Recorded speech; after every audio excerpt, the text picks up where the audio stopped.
Tenons informés qu'au moment où le ministère de l'Enseignement supérieur, de la Recherche et de l'Innovation procède à l'orientation des bacheliers de 2020, il y a plus de 1348 bacheliers non encore orientés jusqu'au moment où on vous parle.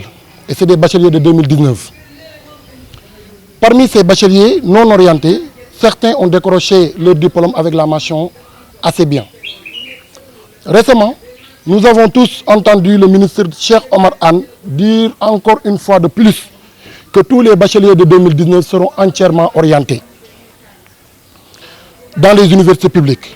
Le constat dans son discours est qu'on ne l'entend même pas prononcer le cas des bacheliers de 2020 non encore orientés. Ce qui veut dire que l'avenir de ces 1348 bacheliers est déjà sacrifié par le gouvernement en place. C'est pourquoi on se pose la question à savoir, est-ce qu'un gouvernement qui est incapable d'orienter entièrement moins de 55 000 bacheliers de 2019 peut-il orienter plus de 70 000 bacheliers en 2020? Fort de ces constats, le Front national pour le progrès des étudiants du Sénégal réclame jusqu'à sa dernière énergie l'application de la décision prise lors du Conseil des ministres le 5 août passé par le président de la République, son Excellence M. Macky Sall, comme quoi qu'il avait ordonné à l'orientation de tous les bacheliers de 2019 ainsi que ceux de 2020. Nous demandons également à M. le ministre Cheikh Omar Anne de nous faire l'évaluation des orientations de 2019 avant avant d'orienter les bacheliers de 2020.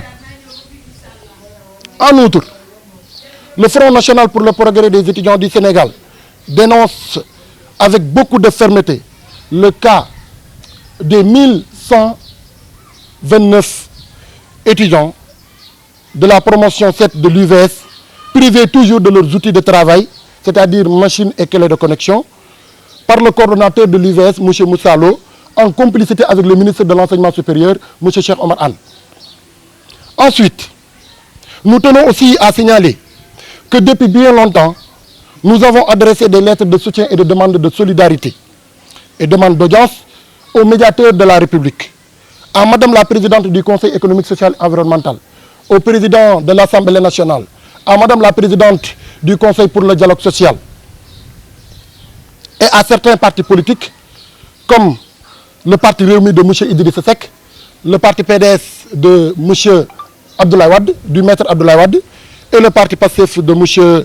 Ousmane Sonko, et certaines organisations comme l'association des parents d'élèves, la Ligue sénégalaise des droits de l'homme et certains syndicats d'enseignants, mais toujours en vain. Depuis le 20 juillet passé, jusqu'au moment où on vous parle, il n'y a aucune institution publique, ni une organisation ou un parti politique saisi qui a fait ne serait-ce qu'une seule démarche, pour apporter son soutien à l'endroit de ces milliers d'étudiants dont leur avenir est en jeu depuis des mois maintenant. C'est pourquoi nous dénonçons avec fermeté leur mutisme et nous leur exhortons de prendre en considération nos préoccupations, parce que nous sommes des Sénégalais à part entière et non des Sénégalais entièrement à part. Chers compatriotes, nous avons tous constaté ces derniers jours les méthodes d'intimidation lancées par les autorités. Et c'est l'exemple de notre coordonnateur Pape Abdoulaye Touré, violenté et sauvagement bastonné par une dizaine d'éléments de génie le lundi 21 septembre passé devant la grande porte de l'UCAD, alors qu'il se rendait à une conférence de presse du Front national pour le progrès des étudiants du Sénégal qui devrait se tenir sur la VDN le même jour.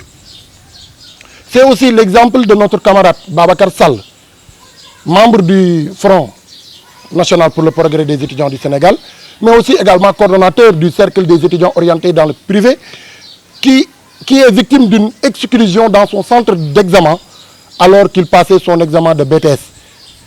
Sans oublier également l'exclusion de 2 de nos membres dans les zénos de l'UVS.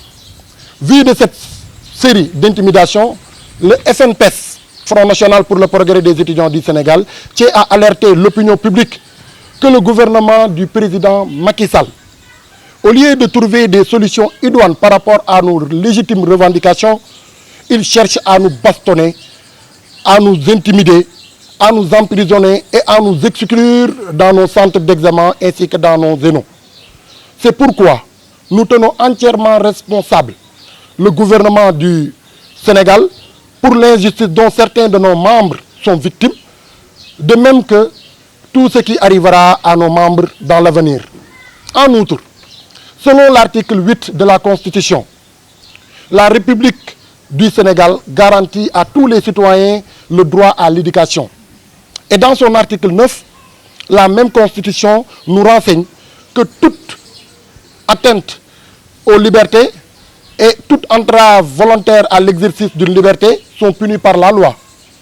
Tenant compte de ces deux articles de la Constitution sénégalaise, le Front national pour le progrès des étudiants du Sénégal compte déposer une plainte contre M. Cheikh Omar Anne, ministre de l'Enseignement supérieur, de la Recherche et de l'Innovation, et une autre plainte contre M. Moussa Lo, le coordonnateur de l'UVS, pour violation flagrante du droit à l'éducation, qui est un droit fondamental. Pour terminer, le Front national pour le progrès des étudiants du Sénégal, FNPS, tient à vous annoncer qu'à l'issue de cette conférence de presse, une lettre d'information sera déposée sur la table du procureur, sur la table du préfet de Dakar pour une marche que nous comptons organiser à partir de la semaine prochaine, partant de la place de l'Indépendance jusqu'au Palais de la République, vu que nos revendications dépassent maintenant le ministère de l'Enseignement supérieur. Donc nous avons affaire avec le président de la République et nous comptons marcher jusqu'au Palais de la République. Et ça sera avec ou sans autorisation.